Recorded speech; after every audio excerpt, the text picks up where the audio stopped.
You've made a decision that felt completely, obviously right. Not a guess, not a calculation. Before you could explain why, before you'd run the numbers or weighed the options, it just felt like the answer, like the only answer. And you went with it. And then it unraveled. And the part that stayed with you, the part you keep coming back to, wasn't that you were wrong. It was that you were sure. That certainty. That's the thing worth examining.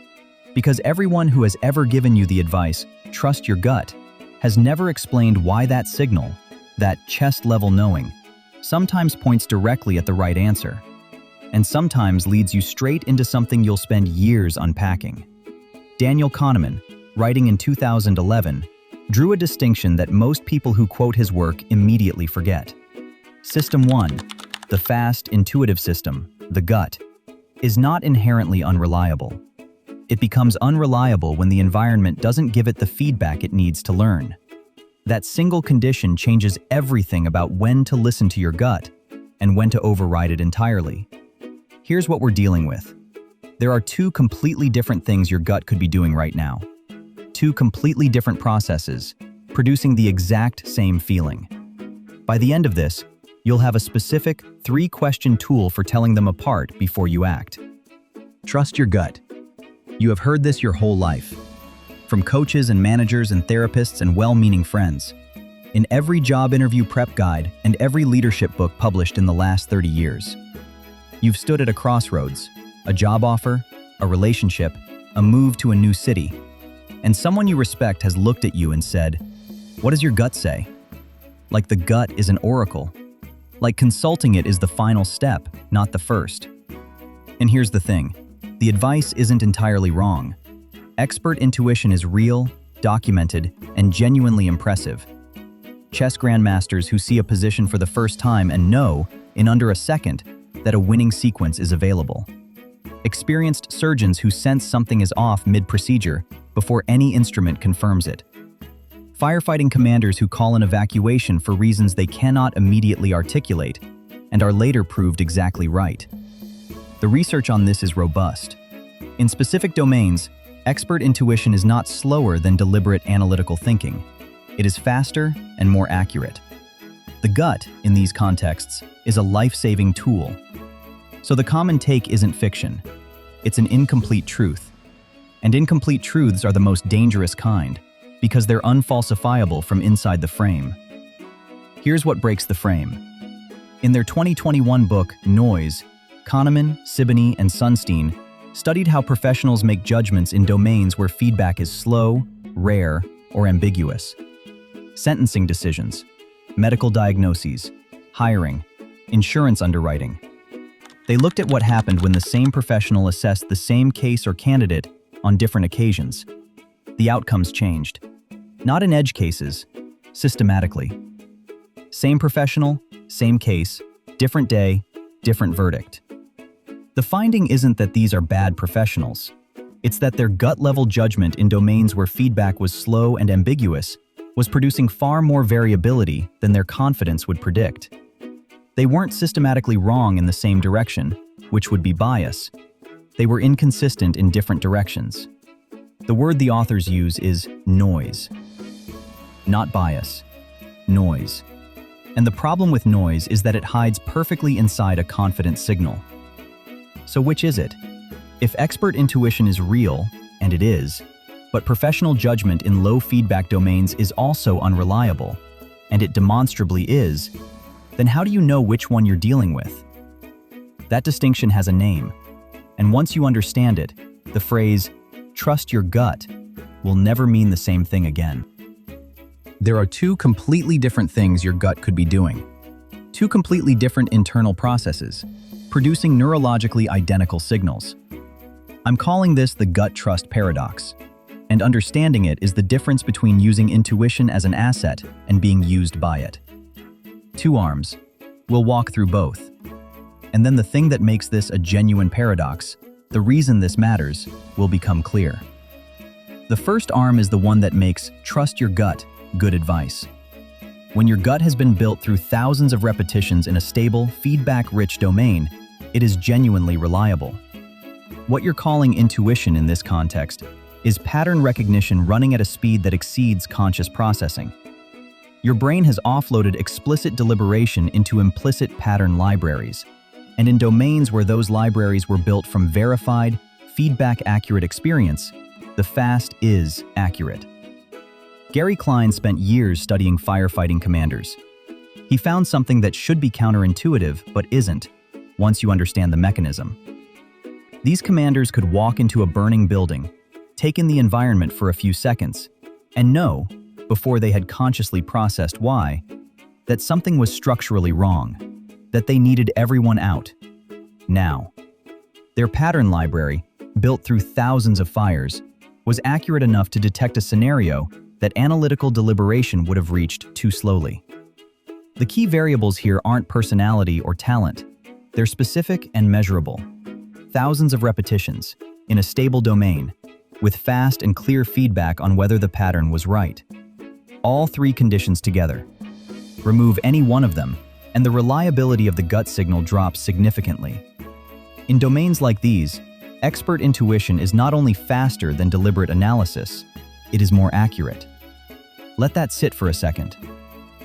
Because the next part is where it stops being reassuring.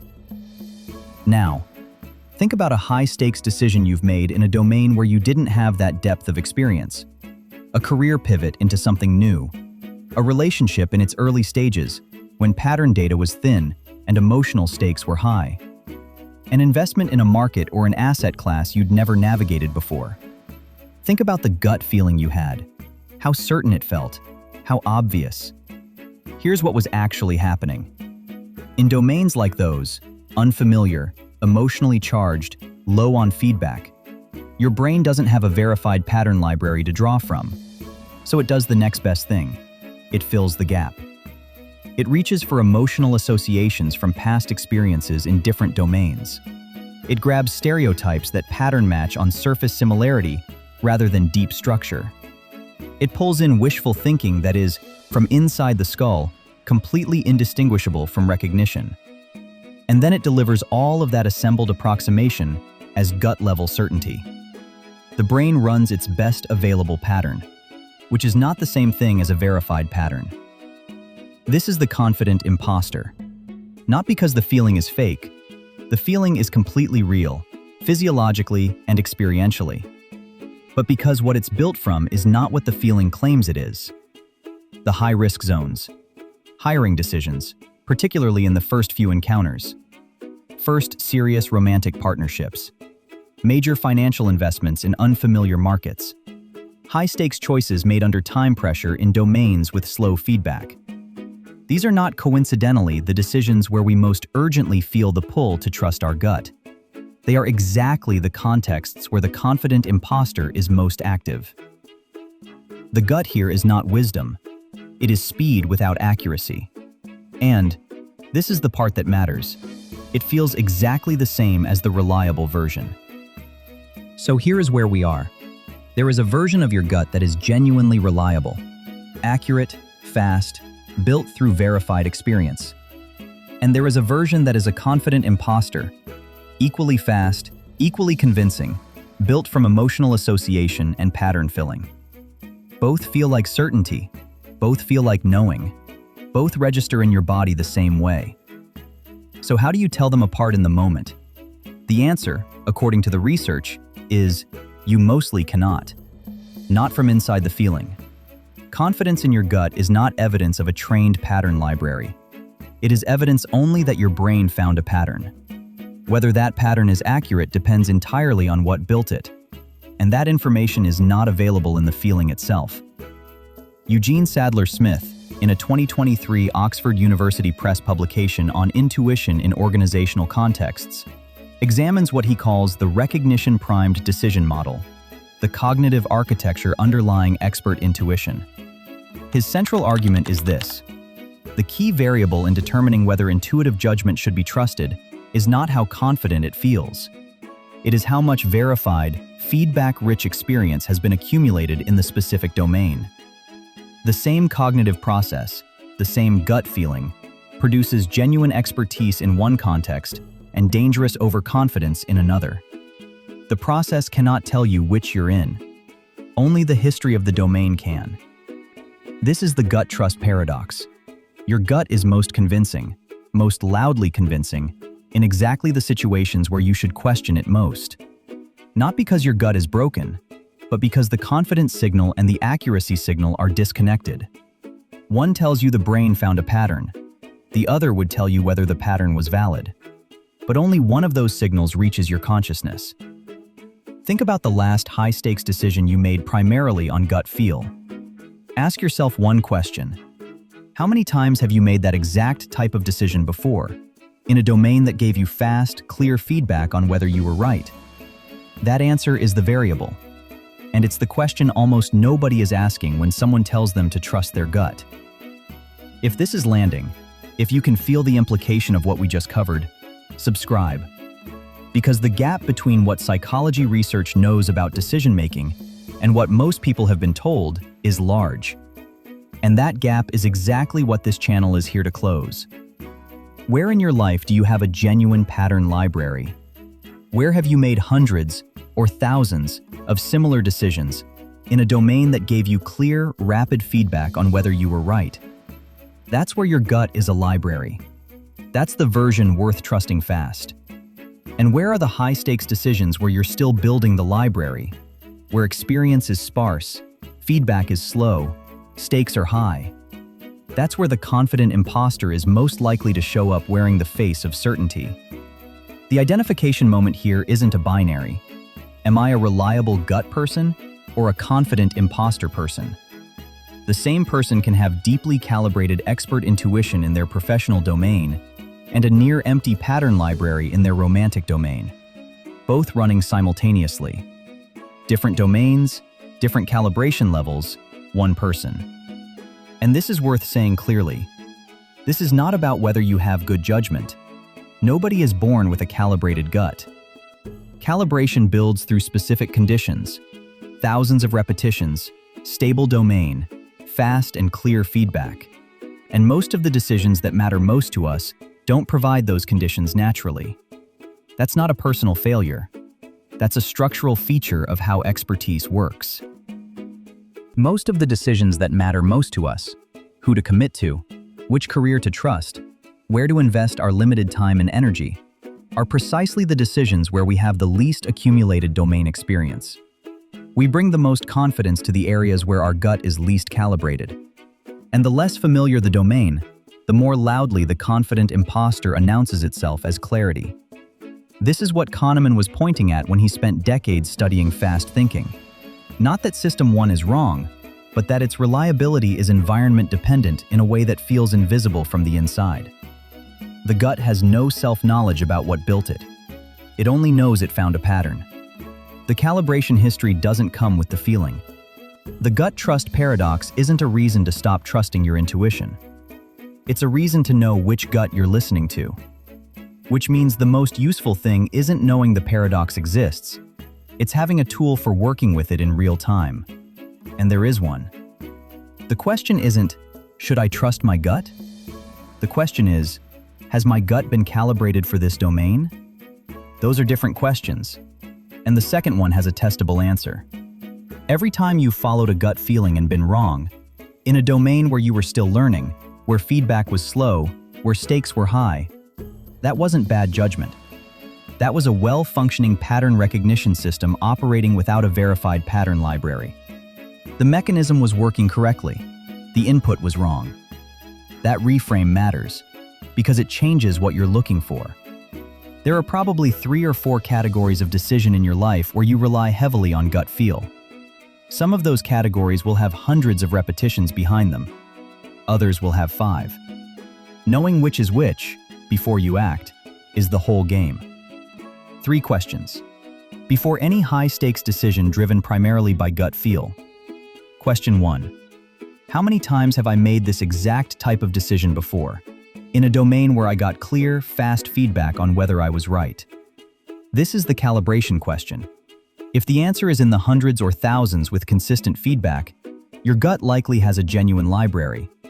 If the answer is fewer than 20, or if feedback has been slow, ambiguous, or rare, your pattern library is thin. A product manager who has shipped 200 features and watched the data closely has a calibrated gut about product decisions. The same person making their first significant investment in an unfamiliar asset class does not. Different domain, different calibration, same person. The question is domain-specific every time. Question 2. Is my confidence coming from pattern recognition or from emotional urgency? Pattern recognition is quiet. It has the texture of obvious. The answer is simply there. Emotional urgency is louder. It presses. It creates a sense that delay will cost you something, that slowing down is a form of betrayal of the instinct. It resists examination. If the gut feeling is accompanied by urgency and resistance to looking at it more carefully, that's diagnostic. Expert intuition doesn't usually demand that you act before you think. It just shows you the answer. The chess master doesn't feel urgency. The move is simply there. The first-time entrepreneur who knows this market is about to break open feels urgency. The texture of the signal is different. Question 3. If I slow this down by 48 hours, does the gut feeling hold, or does it fade? Expert intuition built from real pattern recognition survives delay. What it was on Sunday is still there on Tuesday. Fear-driven urgency and wishful thinking dressed as intuition tend to lose intensity when removed from the emotional context that generated them. If the gut feeling depends on the urgency of the moment to maintain its conviction, it is downstream of emotion, not expertise. One thing to watch out for with this framework. The dangerous version is using the intuition audit to second-guess every judgment call, including the domains where your gut is calibrated. The chess master who stops to analytically verify every move they see will start losing. Expert intuition in practice domains should be trusted fast. That's the entire point of having built the library. This tool is for high-stakes, unfamiliar decisions where calibration is uncertain, not for every choice in every context. And if you know someone who tends to make impulsive, high-confidence decisions in unfamiliar high-stakes domains, this framework is worth sharing with them. Not as a critique, but because they're probably already somewhere aware that something is off. The intuition audit gives that awareness a handle. And that brings us to the most important thing this changes. Not just how you make decisions, but how you understand the ones you've already made. 2 gut states. Expert pattern recognition. The reliable gut, built through thousands of feedback-rich repetitions in a stable domain. Fast, accurate, and quiet. The confident imposter. The equally convincing gut, built from emotional association and pattern filling in unfamiliar territory. Fast, equally certain, and built from borrowed material. And the thing that makes this a paradox, from the inside, they feel identical.